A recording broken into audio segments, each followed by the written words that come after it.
please like and subscribe to our channel. Leave your questions and feedback in the comments section. Enjoy the video.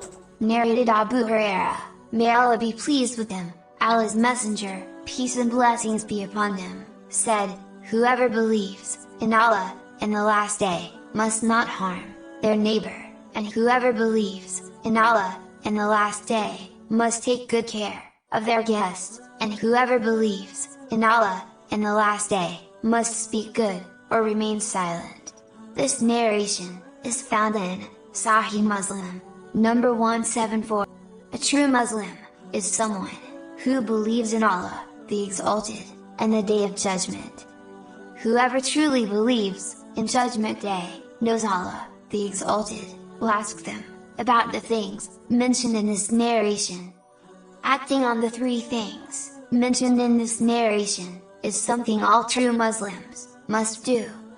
Being kind and respectful to your neighbor is very important.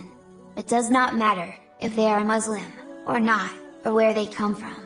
A true Muslim always treats their neighbor kindly. If their neighbor does something bad, it is always best to be patient and not do something bad to them, as this is a part of treating them kindly.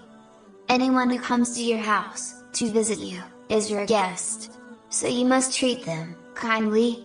Offer them the food you like for yourself.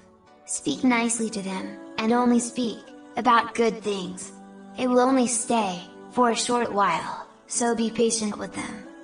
You should only speak words which you are happy for other people to say to you.